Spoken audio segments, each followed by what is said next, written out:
آپ کا یہ جو کویشچن ہے نا کہ ایک جب کیس آئے تو ایک کیا کرنا چاہیے، یعنی یہ کرنا چاہتے ہیں، یعنی آپ کا جو سوال ہے نا یہ بیسیکلی ایک انسینٹیو ہے کہ ان لوگوں کے لیے کہ جو اس پیشے میں آنا چاہتے ہیں یا وہ لاء کی ایجوکیشن حاصل کرنا چاہتے ہیں۔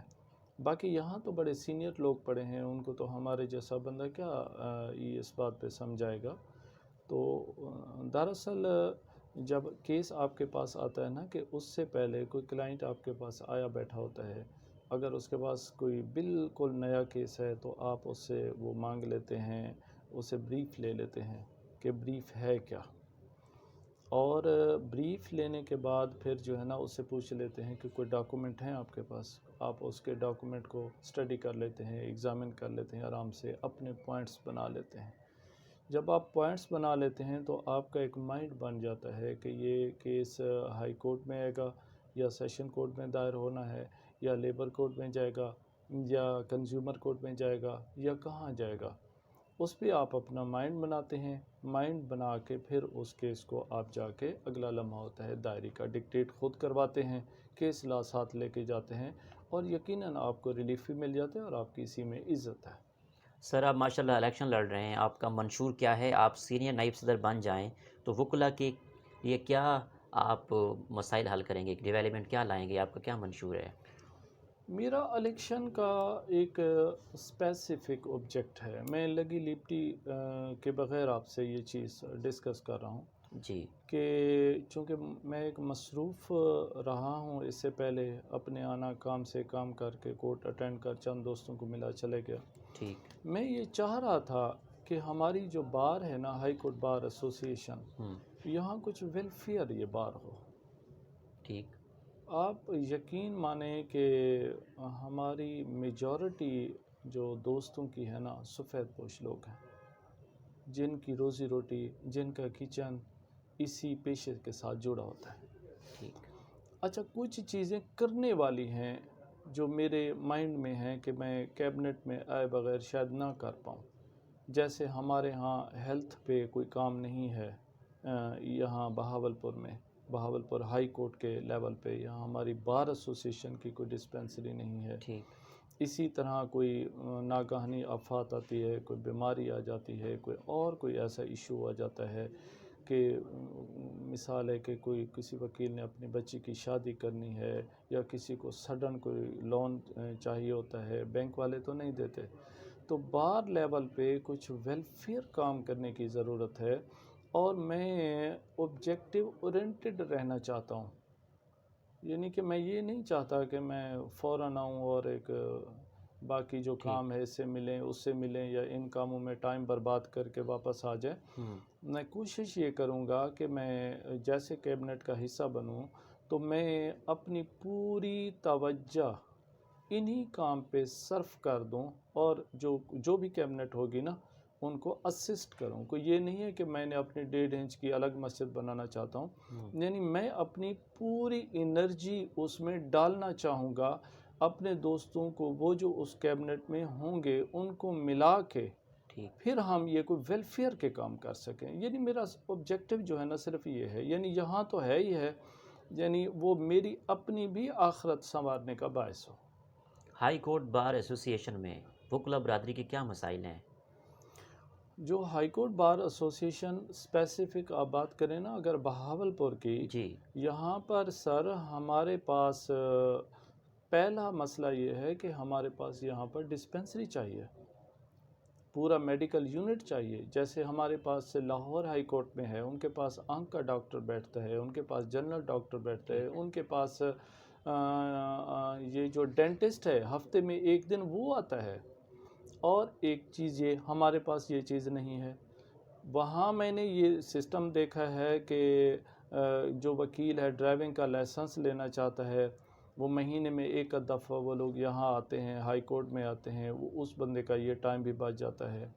اسی طریقے سے ہمارے پاس جو نادرا ہے، نادرا کا ایک آؤٹ لیٹ یہاں پر چاہیے ہائی کورٹ میں جیسے لاہور میں ہے، پاسپورٹ کا آؤٹ لیٹ یہاں چاہیے جیسے وہاں پر ہے۔ ہمارے پاس بڑی جگہ ہے، ایک کمپلیکس بن سکتا ہے، ایک تو روم دینا ہے، اس میں ایک نادرا کا بندہ بٹھا دیں، اس میں ایک پاسپورٹ والوں کو آفس دے دیں، چھوٹا سا دینا ہے، اسی طرح ایک ہمارے پاس میڈیکل یونٹ چاہیے. اچھا یہ تو ہو گئے گورنمنٹ کے ساتھ مل کے کام کرنے والے. جو انٹرنل یا اسٹرکچرل ریفارمز کی یہ ضرورت ہے کہ ہمارے پاس اکثر ہمارے پاس فنڈ نہیں ہوتے، جس وجہ سے جو ہماری ایک کیبنٹ ہوتی ہے نا وہ بے بس ہو جاتی ہے. ہم نے فنڈ جنریٹ کرنے ہیں، نہ کہ یہاں سے کوئی کینٹین کا ٹھیکہ بڑھا کے یا باقی چیزوں پہ. میں سجیشن دوں گا اپنے دوستوں کو کہ فنڈ ہم باہر سے لے آتے ہیں، گورنمنٹ کو کہتے ہیں کہ وہاں سے فنڈ آ جاتا ہے. اس فنڈ کی یوٹیلائزیشن کا ہے کہ جس میں کسی وکیل کی کوئی ڈیتھ ہو جاتی ہے، کوئی سڈن ایسے ہمیں کوئی چیزیں ضرورت پڑ جاتی ہیں بار لیول پہ، کوئی کام کرتا ہوا ہمارا دوست خدا نہ خواستہ بیمار ہو جائے تو اس کے چھوٹے چھوٹے بچے ہیں تو کیا کریں گے؟ بالکل صحیح کہہ رہے ہیں آپ. تو وہ ہم میں سے ہے، ہمارا دوست ہے. تو یہ ہمیں ایک پالیسی وضع کرنے کی ضرورت ہے کہ وفات کی صورت میں بار کا یہ رسپانس ہوگا، کوئی بیمار ہو جاتا ہے بار کا یہ رسپانس ہوگا، کسی کے پاس کوئی فنینشیل کرائسس ہے اور بیٹی کی یا بیٹے کی اس کو شادی کرنی پڑتی ہے، سافٹ لون ہو جاتا ہے. لاہور بعد میں نے دیکھا ہے، یعنی 1 لاکھ روپیہ 1.5 لاکھ آپ کو وہاں سے مل جاتا ہے. پھر آپ 2 سال بعد آرام سے اس کو لوٹا دیتے ہیں. کسی تیسرے کو پتہ نہیں چلتا، کوئی فوٹو کھنچوانے کی ضرورت نہیں پڑتی، کوئی اخبار میں دینے کی ضرورت نہیں پڑتی کہ جو جناب صدر ہے، سیکٹری ہے یا نائب صدر ہے، فلاں ہے، فلاں وکیل کو جو ہے نا 500 کا چیک دے رہے ہیں. تو اس کی قطعاً ضرورت نہیں ہوتی. یعنی ایک سسٹم ہو، اسی سسٹم میں ہر بندہ آئے اور وہاں سے آ کے بینیفٹ. ماشاءاللہ آپ کا یہ سوچ وین ہے کہ بہاولپور ہائی کورٹ میں جیسے لاہور میں ساری فیسیلٹیز ہیں آپ یہاں بھی لانا چاہ رہے ہیں. آپ کیا یہ مشن ہے؟ میں پوری انرجی لگاؤں گا. صرف یہ ایک سلوگن یا یہ نہیں ہے، اور یہ میں پوری انرجی اپنی صرف اسی کام میں وقف کروں گا کہ کوئی ویلفیئر کا کوئی ایسا میکنزم ایوالو ہو جائے وکلا کی کہ جو آگے تک رہے، جو آنے والی جو کیبنٹ ہو وہ انہی چیزوں کو لے کے آگے بڑھے، ان کو کوئی نیا کام کرنے کی ضرورت نہیں پڑے. ان کو پتہ ہے یہ پروجیکٹ چھوڑ گئے ہیں، ہم نے ان کو لے کے پھر آگے بڑھنا ہے. ٹھیک ہے. اچھا سر، عدالتوں میں کیس سست روی کا شکار کیوں ہو جاتے ہیں؟ اس کی کیا خاص وجہ ہے؟ کورٹ میں یہ جو سست روی کا ہے نا کہ یہ جو ایک بات ہے نا یہ بڑی پرانی بات ہے، اور یہ ایک ایسا سبجیکٹ ہے کہ جس کو چیف جسٹس آف پاکستان سے لے کے یہاں ہمارے فاضل سول جج تک ہر بندہ اس چیز کو ریلائز کر رہا ہے. ظاہر ہے ہم وکلا بھی اسی سسٹم کا حصہ ہیں. میرا ایکسپیرینس اسی میں یہ ہے کہ کوئی کیس کی طوالت کا جو باعث ہے نا کوئی کہ ہمیں لا میں امیجیٹ ریفارمز کرنے کی ضرورت ہے. اب مثال ہے کہ ایک دعویٰ ہے، وہ سول دعویٰ ہے، وہ چلتا ہے، پھر اسی میں کوئی درخواست آتی ہے اور کہانی درخواست تک چلتی رہتی ہے. مین دعویٰ وہیں پڑا ہے، وہ درخواست پہ فیصلہ آنا، پھر اس کا اپیل میں جانا، اس کا پھر ہائی کورٹ میں آنا، اس کا سپریم کورٹ میں جانا، یہ 20 سال کا عمل ہے. بالکل. یعنی 20 سال تک تو اسے ایک نئی ڈیولپمنٹ جو اپلیکیشن کی صورت میں آئے گی تو وہ تو اس پہ لگ جائے گا. مین کیس تو وہیں پڑا ہے، اس کے بعد آ کے پھر مین کیس کا نمبر آئے گا. ایک یہ دوسرا اس کا جو وجہ ہوتے ہیں نا کہ جو ایرر ان جورسڈکشن ہے. مثال ہے کہ ایک کیس ہے، آپ سے پہلے ایک میرے استاد آئے ہوئے تھے، وہ یہی چیز ڈسکس کر رہے تھے. ایک بندہ کیس دائر ہونا ہے مثال صادق آباد سول کورٹ میں، وہ آ کے ریٹ میں لے آتا ہے. تو وہ ریٹ میں جو اس کا ایک سسٹم ریلیف نہیں ملے گا جو اس کو سول کورٹ سے ریلیف ہونا، وہ کہتے ہیں جلدی ہو، لیکن وہ جلدی کا نقصان یہ ہونا ہے کہ وہ کیس اننیسیسری طوالت کا باعث بن جاتا ہے. یعنی جو کورٹ کی جورسڈکشن ہے، جورسڈکشن سے آپ آؤٹ ہوں گے. ایک معاملہ ہے نا سول کورٹ کا، آپ اس کو ہائی کورٹ لے کے، اور ایک معاملہ ہے جس کو پارٹیشن کا کیس ہے، نیب تحصیلدار کے پاس کرنا ہے، آپ نے اس کو سول کورٹ میں ڈال دیا. اور اسی طرح ایک معاملہ ہے سروس ٹریبونل کا معاملہ ہے، آپ کہیں اور جگہ پہ لے گئے. تو یہ بھی دیکھنے میں آیا ہے کہ لوگوں کے ذہن میں یہ کنسیپٹ ہوتا ہے کہ یہ چونکہ معاملہ چلے گا تو آگے طوالت ہوتی ہے، لہٰذا ہم جلدی کریں. تو وہ ایک انگریزی کا لفظ ہے کہ جسٹس ہریڈ از جسٹس وریڈ. دو معقولے ہیں، justice delayed is justice denied, یعنی جسٹس انصاف میں تاخیر بھی انصاف سے انکار کی وجہ ہے، ٹھیک، اور justice delayed is justice denied, یعنی جسٹس جتنی ہریڈ از جسٹس وریڈ، یعنی جتنی جلدی آپ انصاف کریں گے اتنی انصاف ٹھیک نہیں ہو پائے گا۔ ٹھیک ہے۔ اچھا سر، عوام کے لیے عدالتیں بنیادی حقوق کے حوالے سے کیا کردار ادا کر رہی ہیں؟ دیکھیں جو بیسک رائٹس ہیں نا ہمارے ہاں آئین میں دیے ہو گئے ہیں، آپ لگتا ہے بڑے منجھے ہوئے صحافی ہیں جو آپ نے فنڈامنٹل رائٹ کی بات جی کہی ہے نا، فنڈامنٹل رائٹ کا ایک جو کنسپٹ ہے وہ بڑا پرانا کنسپٹ ہے۔ ہوں، وہ ہمارے ہاں جو اویلیبل ہسٹری ہے وہ نبی پاک صلی اللہ علیہ وسلم نے جو ریاست مدینہ کا کنسپٹ دیا، جی جس کو ہمارے یہاں پرائم منسٹر کوٹ کرتے ہیں، جی مختلف لوگ کوٹ کرتے ہیں، جی اس میں فنڈامنٹل رائٹس کو پروٹیکشن دی گئی تھی۔ سر وہ میں آپ کو جناب احمد محمود صاحب، میں آپ کو ایک میں مثال پیش کروں۔ جی سرکار دو جہاں صلی اللہ علیہ وسلم میری آئیڈیل پرسنالٹی ہے، ماشاء اللہ۔ تو یہ آپ نے میرا نام ہونا کہ مجھے اپنا نام تب زیادہ مزہ آتا ہے، کوئی میرا نام محمد رفیق کہنا محمد مجھے بہت رفیق، پیارا لگتا ہے۔ تو میں اچھا میرے تمام ڈاکومنٹس میں نے اپنے نام کو جو ہے نا کبھی ملک نہیں لکھا پہلے، محمد رفیق ملک لکھا ہے۔ محمد رفیق، وہ بھی یہاں آ کے کسی نے مجھے کلام پاک کی آیات کا ریفرنس دیا کہ ٹھیک قبیلوں میں آپ بٹے ہوئے ہیں تاکہ آپ لوگوں کی پہچان ہو، یہ ملک آپ لازمی لکھا کریں۔ ٹھیک ہے، یعنی محمد ایسا نام ہے جو میری ساری ضرورت پوری کر دیتا ہے۔ بالکل ماشاء مجھے اللہ، ایسا ہی پسند ہے اپنے نام کے آگے سرکار دو جہاں صلی اللہ علیہ وسلم کی مناسبت سے ہوں، محمد رفیق میں لکھتا ہوں، مجھے بہت ٹھنڈ ملتی ہے۔ بالکل اچھا جو سرکار دو جہاں صلی اللہ علیہ وسلم کے پاس آیا ایک ڈیلیگیشن نصارہ کا، تو وہ سبجیکٹ اس کا کیا تھا؟ سبجیکٹ اس کا یہ تھا کہ ہم نے آپ سے مذاکرات کرنے ہیں، کنونس کرنا ہے کہ نعوذ باللہ آپ سچے پیغمبر نہیں ہیں۔ ہوں، سرکار دو جہاں صلی اللہ علیہ وسلم نے ان کو کہاں ٹھہرایا تھا؟ مسجد نبوی میں، اور جو ہماری اویلیبل انفارمیشن ہے اس کے مطابق ان کی عبادت کا ٹائم ہو جاتا ہے، ان کے جو علماء تھے۔ جی تو اس کا یہ ہوا کہ انہوں نے پوچھا کہ بھائی ہماری تو عبادت کا ٹائم ہے، تو ہم نے عبادت کرنی ہے۔ سرکار دو جہاں صلی اللہ علیہ وسلم نے پوچھا کہ آپ نے اللہ کی عبادت کرنی ہے؟ انہوں نے کہا یہیں کر لیں۔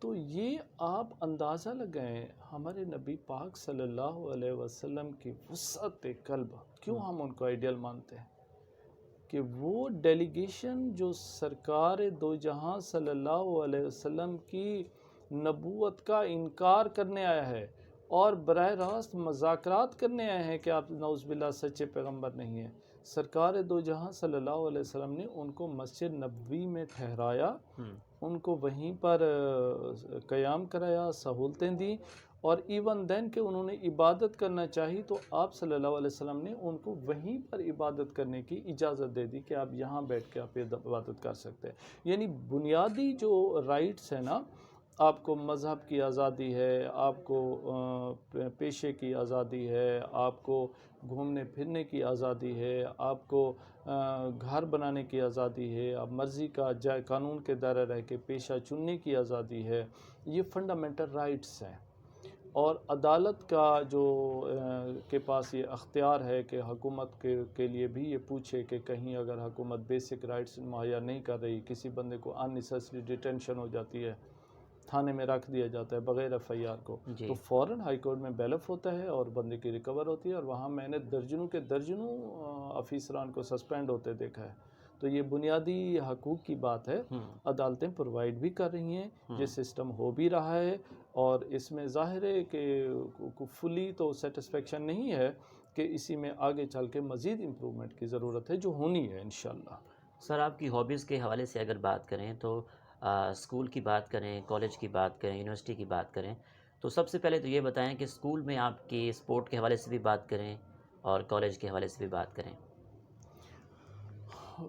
آپ چونکہ میرا جو اسکول تھا نا وہ مجھے 2 بسیں چینج کرنی پڑتی تھیں، پہلی سے لے کے میٹرک تک، ٹھیک، یعنی 2 کلومیٹر پیدل، اچھا، پھر آگے ایک مزدہ جاتا تھا چوک ٹھیک بٹھا سے، وہاں گاؤں سے چوک بٹھا آتا تھا، پھر وہاں سے مجھے ایک بس پہ بیٹھنا پڑتا تھا، ٹھیک تو وہ تو شام کو مجھے گھر آنا پڑتا تھا۔ ٹھیک اچھا واپس آ کے پھر 7 مسجد ہے ہمارے گھر کے ساتھ گاؤں میں، ہم نے مل کے بنائی ہے، وہاں کلام پاک پڑھنا پڑتا تھا۔ ٹھیک تو وہاں نماز کی 5 وقت پڑھنے کی سخت پابندی رہی ہے گھر میں. ٹھیک. اس وقت بھی میں آیا ہوں، میں رات لاہور سے آیا ہوں، تو میں ابھی لیٹنے ہی لگا تو میری والدہ نے مجھے اٹھایا، کہتے اٹھو پہلے عشاء کی نماز پڑھ لو پھر آپ کی مرضی. تو وہ حبیز صرف میرا اسکول کے علاوہ ساتھ ساتھ یا واک کرتا تھا یا میرا پڑھنے کا رہا ہے. یعنی مجھے اسکول لائف میں بھی یہ ایک شوق ہوتا تھا پڑھنے کا، اور باقی جو کو کریکولر ایکٹیویٹیز تھی اس میں میں ڈیبیٹ میں حصہ لیتا تھا. ماشاءاللہ. نعت پڑھنا، تقریری مقابلوں میں حصہ لینا، بلکہ اسی سبجیکٹ پہ میں مانسیرا کیڈٹ کالج بٹراسی سے میں پورے آل اوور پاکستان میں نے پہلی پوزیشن لی. ماشاءاللہ، زبردست. تو یہ پڑھنا اور یہ ڈیبیٹ یہی میرا سبجیکٹ رہا ہے، اس سے کہیں آگے پیچھے میں آپ گیا کس نہیں. طرح کی کتابیں پڑھتے ہیں؟ دیکھیں میں آپ کو اس کی مثال دوں، جب I was in 9th class, بلکہ نہیں 10th کے میں نے جب پیپر دے دیے تھے تو میرے وہم میں آیا میں کیا پڑھوں. تو پہلی کتاب جو میں نے پڑھی ہے نا مولانا شبلی نعمانی کی، میٹرک کے بعد سیرت النبی صلی اللہ علیہ وسلم پڑھی، پھر الفاروق پڑھی، پھر وہ باقی جو سیاسی تقی ہیں قدوری اس کو میں نے پڑھا. اور اس کے علاوہ ان کے علاوہ جو سبجیکٹ تھا ہسٹری بھی میں نے پڑھی، اور جو نسیم حجازی کے جو ناول تھے انہیں دنوں مجھے بہت اٹریکٹ کرتے تھے. جب لوگ باقی ان چیزوں میں پڑے ہوتے تھے نا، پتہ نہیں وہ ڈائجسٹ وغیرہ آتے تھے، تو میں اپنی جمع پونجی اکٹھی کر کے نسیم حجازی کے میں ناول پڑھا کرتا تھا. اور وہ جو ناول تھے نا مجھے اسلامک ہسٹری کی جھلک آتی تھی. تو وہاں سے مجھے ایک سیکھنے کا موقع ملا، ایک ڈرائیو ہوئی، اور ایک یہ ذہن میں آتا تھا، ایک امیج کریٹ کرتا تھا ایک اچھے مسلمان میں کیا خاصیت ہونی ضروری ہے، انسانیت کیا ہے، اور ایک آپ صلی اللہ علیہ وسلم کی تابع داری اور اللہ کا حکم ماننے میں کتنی عافیت ہے. یعنی پوری اسی چیز میں میری لائف رہی ہے، اس سے باہر میں نہیں کیا. سر ماشاءاللہ آپ سینئر قانون دان ہیں، تو اگر موجودہ سیاسی حوالے سے بات کریں تو موجودہ سیاسی صورتحال کے حوالے سے آپ کا کیا تبصرہ ہے؟ جناب احمد محمود صاحب، یہ آپ بڑے ڈیفیکلٹ سا کویسچن پوچھا ہے کہ ہم اسی میں رہ کے بھی، اور چونکہ ہماری بار جو ہے نا یہ ایک اینگل ہے یا ایک آپ کہیں گلدستہ ہے، اسی میں تمام پولیٹیکل سیگمنٹس کا حصہ ہوتا ہے. ہماری بارز میں کہیں دیکھیں گے نا آپ تحریک انصاف کے دوست بیٹھے ہوں گے، اگلے کونے پہ مسلم لیگ نون کے بیٹھے ہوں گے، اگلے کونے پہ پیپلز پارٹی کے لوگ بیٹھے ہوں گے، اگلے کونے پہ جماعت اسلامی کے ہوں گے، آگے آپ کو ATA کے، آپ کو سارے دوست ملیں گے. بالکل. یعنی یہی وجہ ہے کہ ہم بار میں یہ چیز دیکھنے اور سیکھنے کا موقع ملتا ہے کہ ایسے لوگ جہاں آپ کے نظریات بھی نہیں ملتے، اس سے مطابقت بھی نہیں ہے، آپ نے ان کے ساتھ کو ایگزسٹنس یا ہم آہنگی کیسے رکھنی ہے. جہاں تک یہ موجودہ سیاسی صورتحال کا آپ نے بتایا ہے کہ اس کا میں آپ کو یوں کہوں گا کہ قوموں کی لائف میں یہ اپس اینڈ ڈاؤنس آتے رہتے ہیں.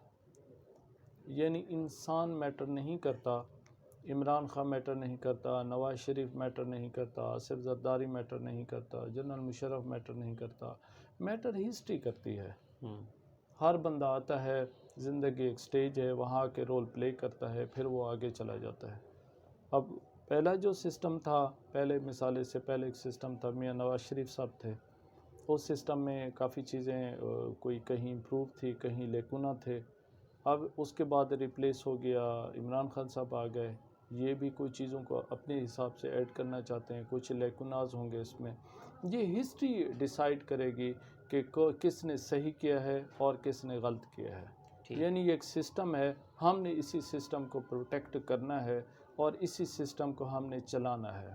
ہم نے اس سسٹم کے اگینسٹ ایک پیرالل سسٹم کھڑا نہیں کرنا، نہ ہم نے اسی سسٹم کو شیک ہونے دینا ہے. جو بھی آیا ہے، اب کون سا جو موجودہ جو سیٹ اپ ہے اس نے فار ایور رہنا ہے. میرا خیال ہے کہ 3 سال گزر کے اگلے 2 سال ہیں، آگے جا کے الیکشن ہونے ہیں، آگے ایک نیا سسٹم آ جائے گا. بالکل.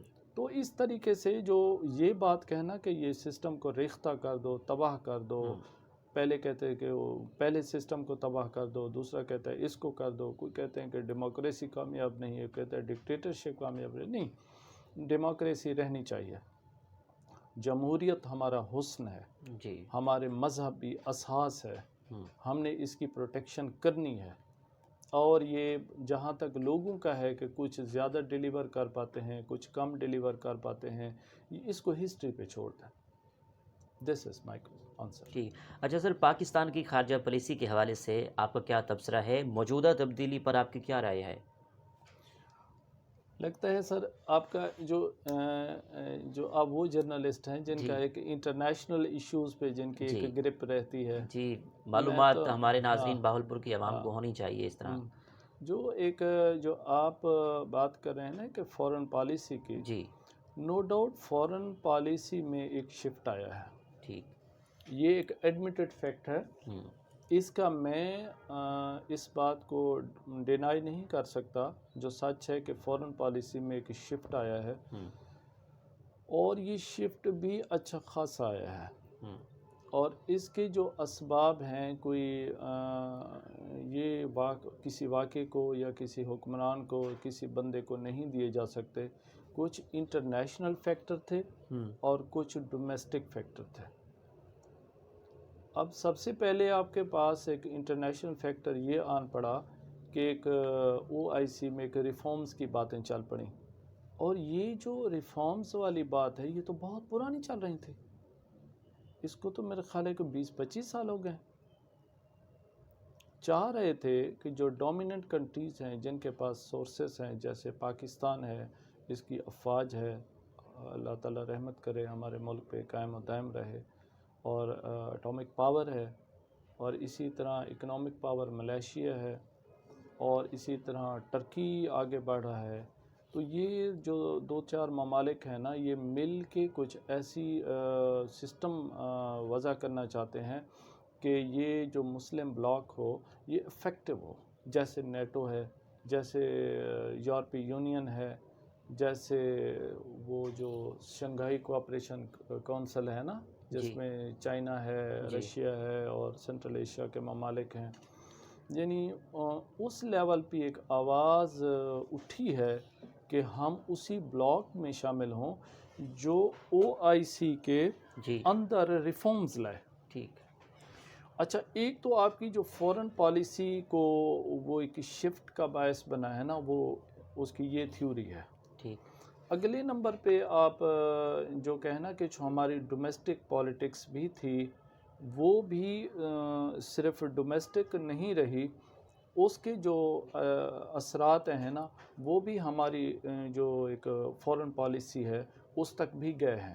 ٹھیک. یعنی کئی دوست ممالک یا کوئی ایسے ممالک جن کے ساتھ ہمارا ایک پولیٹیکل سیٹ اپ چل رہا ہوتا ہے، ان کے تعلقات ہوتے ہیں، تو وہ ان کے ساتھ کمفرٹیبل چل رہے ہوتے ہیں. جو نیا آنے والا سیٹ اپ ہوتا ہے اس میں کچھ ایسے بھی آ جاتے ہیں نا لوگ جن کو اس لیول کی گرپ پالیٹکس میں نہیں ہوتی. یعنی وہ ان چیزوں کو، یہ باریک بینی والی چیزیں ہیں، وہ ان کو سمجھ نہیں پا رہے ہوتے. ٹھیک. جیسے وہ سمجھتے ہیں کہ وہ لیپس کر چکا ہوتا ہے. تو بالکل. فورن پالیسی میں ایک شفٹ آیا ہے. ہوں اب لیٹ سی کچھ انٹرنیشنل جیسے میں نے بتایا کہ جی. فیکٹر تھے، ہوں اور کچھ ہمارے ڈومیسٹک فیکٹر تھے. بالکل. تو ان کا اثر اوپر آیا ہے. دیکھیں، ایک جو اسٹیٹ پالیسی ہوتی ہے نا، اس جی. پہ گورنمنٹ میٹر نہیں کرتی. اس پہ جیسے اب ہمارے پرائم منسٹر ہیں پاکستان کے عمران خان صاحب، وہ یہ نہیں کہہ سکتے کہ جناب وہ میں نے پاکستان کو کسی فورم پہ ریپریزنٹ نہیں کرنا یا دل و جان سے ریپریزنٹ نہیں کرنا. یعنی وہاں عمران خان ہے، وہاں شاہ محمود قریشی ہے، وہاں میاں نواز شریف ہے، وہاں آصف زرداری ہے، وہاں جو بندہ بیٹھا ہے، تو اس نے ریاست پاکستان کا جو انٹرسٹ ہے اس کو پروٹیکٹ کرنا ہے، وہ اس کی ڈیوٹی ہے. ٹھیک. اچھا سر، پاکستان کے لیگل سسٹم کو کس طرح بہتر کر سکتے ہیں، امپروو کر سکتے ہیں؟ جو پاکستان کا جو، یہ تو آپ نے ایڈمنسٹریشن آف جسٹس کا کوشچن پوچھ لیا. جی. اللہ کے بندے. جی. خیر، میں پابند ہوں. جی. آپ کو اپریشیٹ بھی کرنا چاہوں گا کہ آپ کی جو ایک نالج کی گرپ ہے وہ اس میں ڈائیورسیفیکیشن ہے. جی. آپ نے تمام سبجیکٹ کا احاطہ کیا ہوا ہے. جی. تو میرے جیسے کم پڑھے لکھے بندے کو آپ دانشور بنا دیا. کمپیٹنٹ ہیں آپ سر. اینی ہاؤ، جی. جو آپ ایک لیگل سسٹم کی بات کر رہے ہیں نا، جی. کہ آپ ایک چاہ رہے ہیں کہ ہمارا جو لیگل سسٹم ہے، آپ کا یہ دوسرا کویسچن ہے نا، جی اس سے متعلق ہے، آپ چاہ رہے ہیں کہ یہ فردر ڈیلیور کرے، جی یعنی آپ کا جو ایک سیٹسفیکشن نہیں ہے، تو وہ صرف احمد محمود کی سیٹسفیکشن نہیں ہے، یہ ٹاپ سے ٹو باٹم تک یہ ایشو ہے۔ اگر میں کہوں یہ دودھ اور شہد کی نہریں بن رہی ہیں تو یہ غلط ہوگا۔ تو سسٹم میں ریفارمز لانے کی ضرورت ہے۔ تو مجھے پتہ چلا ہے نا کہ آپ زیادہ تر ان ممالک کا سسٹم اسٹڈی کرتے ہیں نا کہ جو بالکل ڈیولپ ہیں۔ آپ یو کے کی بات کر رہے تھے، ہماری جو پہلی پرائیویٹ ڈسکشن ہوئی، آپ امریکہ کے سسٹم کی بات کر رہے تھے، آپ ان سٹیٹس کے سسٹم کی بات کر رہے تھے وچ آر ویلفیئر اسٹیٹ، جہاں پر ایک بندہ صرف آ کے درخواست دیتا ہے اور وہ گھر چلا جاتا ہے، پوری اسٹیٹ مشینری جو ہے نا اس میں حرکت میں آ جاتی ہے کہ اس بندے کو کس طریقے سے اس کی داد رسی کی جائے۔ جبکہ جو ہمارے پاس ہے، ہمارے پاس یہ ہے کہ ایک بندہ وکیل بھی کرتا ہے، دعویٰ بھی دائر کرتا ہے، ہر پیشی پہ آتا بھی ہے، لیکن وہ اس کو ریلیف مرنے کے بعد یا اس وقت ریلیف ملتا ہے کہ جب وہ اس کی ضرورت ہی اسے نہیں رہتی۔ تو یہ جو آپ کہتے ہیں نا کہ سسٹم میں کی آپ بات کر رہے ہیں، دس از اے ٹائم ٹیکنگ۔ اب امریکہ کا سسٹم ہے وہ بہت پرانا سسٹم ہے، اور برطانیہ کا سسٹم ہے وہ میگنا کارٹا سے کہانی شروع ہوئی ہے، آپ نے پڑھا ہوگا، پولیٹیکل سائنس کے آپ بندے ہیں۔ تو اسی طریقے سے جو آپ باقی ویلفیئر ممالک کی آپ بات کرتے ہیں، ان کو تو کئی 100 سال سے سسٹم آ رہا ہے۔ تو اگر آپ ان کی پریویس ہسٹری دیکھیں تو ہم ان سے مچ بیٹر ہیں۔ بالکل جی سر۔ اچھا سر، دوسرا میں یہ جاننا چاہوں گا کہ انٹرنیشنل کلچر کو اور پاکستان کے کلچر کو آپ کیسے ڈیفینڈ کریں گے، کیسے دیکھتے ہیں؟ دیکھیں، جو ایک آپ کلچر کی بات کرتے ہیں نا کہ کلچر ایسا سبجیکٹ ہے نا کہ جیسے طور طریقہ، رہن سہن کا طور طریقہ، اس کی بات آپ کر رہے ہیں کہ جو مثال ہے کہ ان لوگوں کے ساتھ ہمارے ورکنگ ریلیشن تو ہیں، ہمارے لوگ بے شمار لوگ ہیں جو یو ایس اے میں سیٹلڈ ہیں، بالکل، اور یہاں سے لوگ برطانیہ گئے ہوئے ہیں، یہاں سے لوگ سعودی عربیہ میں بیٹھے ہوئے ہیں، دبئی میں بیٹھے ہوئے ہیں۔ پاکستان کا بندہ آپ کو پوری دنیا میں ملے گا۔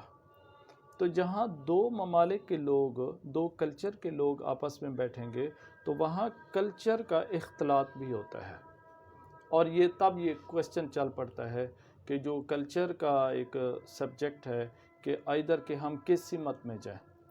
یعنی آپ نے یہ کویسچن، میں یہ سمجھا ہوں کہ لاسٹ میں ٹرکی کے ڈرامے لگے تھے، ایک ہمارے ہاں ایک پیراڈائم ایک شفٹ ہوا ہے ہماری اس ایک کلچر پہلو میں، بالکل، یعنی وہاں میں یہ دکھایا گیا ہے کہ وہ لوگ نماز بھی پڑھتے ہیں، وہ لوگ روزہ بھی رکھ رہے ہوتے ہیں، ان میں اخلاقیات بھی پیک کی ہیں، ان میں رشتے کا تعلق بھی ہے۔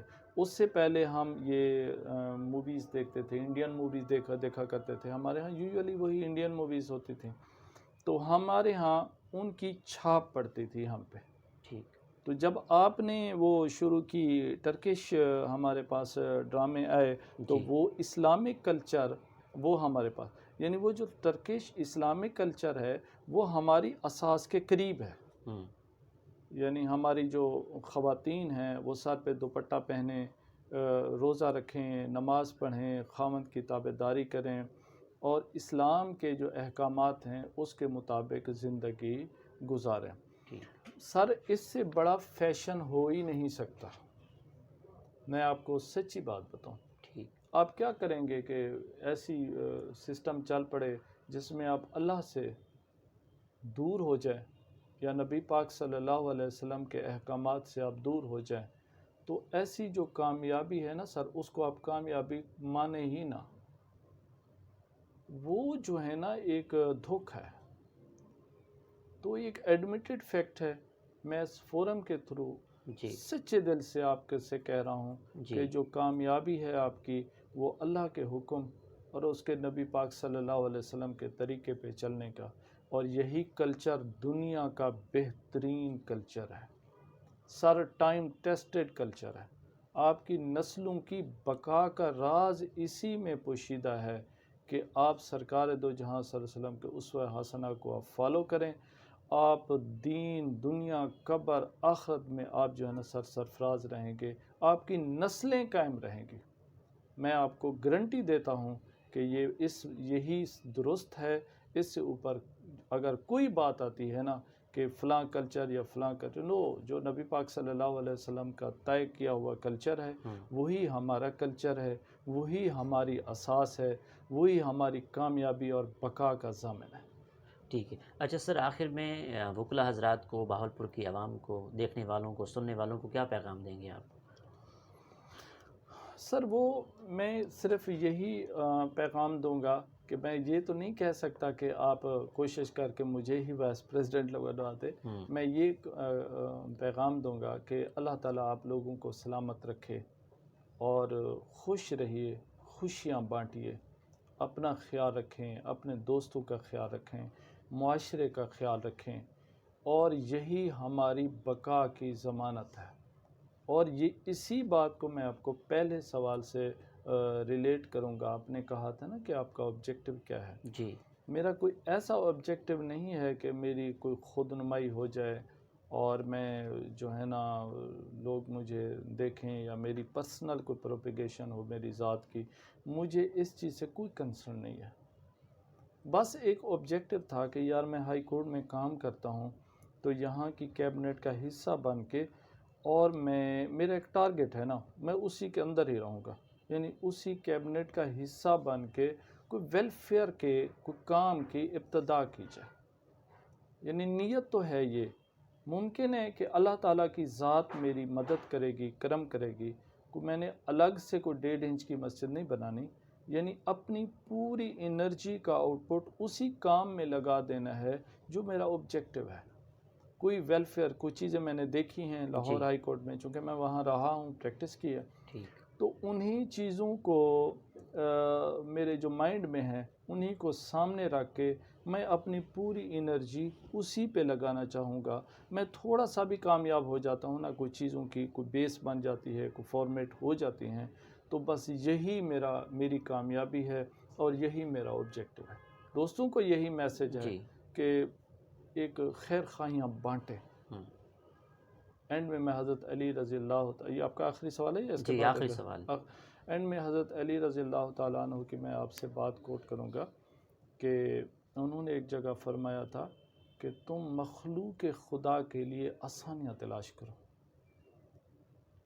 یعنی کس لوگوں کے متعلق بھلائی سوچو، یعنی میں یہاں بیٹھا ہوں، میں آپ کے متعلق اچھا گمان رکھوں، آپ کی بھلائی کی بات کروں، کوئی میرا کلرک ہے کسی کے ساتھ میں بات کر دوں، کسی کی ضرورت کا خیال رکھوں، تو یعنی ایک انگریزی کا لفظ ہے یعنی have a excellent opinion for mankind, انسانیت کے متعلق آپ کے ویوز بڑے اعلیٰ ہوں۔ اگر یہ ہوں تو آپ کو کچھ مانگنے کی ضرورت نہیں ہے۔ بھلائیاں بانٹیے اور بھلائیاں سمیٹیے۔ آپ بھلائیاں بانٹتے رہیں گے، اچھائیاں بانٹتے رہیں گے، مخلوق خدا کے لیے ڈسکریمنیشن نہیں کرنی، انسان سمجھنا ہے لوگوں کو، آپ کو کچھ مانگنے کی ضرورت نہیں ہے، سب کچھ آپ کے پاس آ جائے گا۔ آپ سمیٹ ہی نہیں پائیں گے کہ کیسے میں سمیٹوں ان کامیابیوں کو۔ بہت شکریہ محمد رفیق ملک صاحب، آپ نے ہمیں قیمتی ٹائم دیا اور آپ سے بات کر کے بہت اچھا لگا۔ اللہ آپ کو کامیاب کرے۔ سر میں آپ کا شکر گزار ہوں، آپ کا، آپ کے چینل کا، آپ کی جو پوری ٹیم یہاں پر آئی ہوئی ہے، تمام لوگوں کا، کہ آپ لوگوں نے ایک میسج تھا جو وہاں تک پہنچایا ہے اور ایک کنیکٹیویٹی کا باعث بنے ہے۔ اور میں جو ہے نا خاص طور آپ کی جو انٹرنیشنل ایشوز ہیں یا فورن پالیسی کے حوالے سے یا ایڈمنسٹریشن آف جسٹس کے حوالے سے یا لیگل سسٹم کے حوالے سے میں آپ کے نالج کی داد دیتا ہوں۔ بہت شکریہ سر تھینک یو۔ جی تو ناظرین، آپ نے آج کی شخصیت پروگرام سنا، اسی کے ساتھ اپنے میزبان احمد محمود کو اجازت دیجیے۔ اللہ حافظ، اللہ نگہبان، پاکستان زندہ باد۔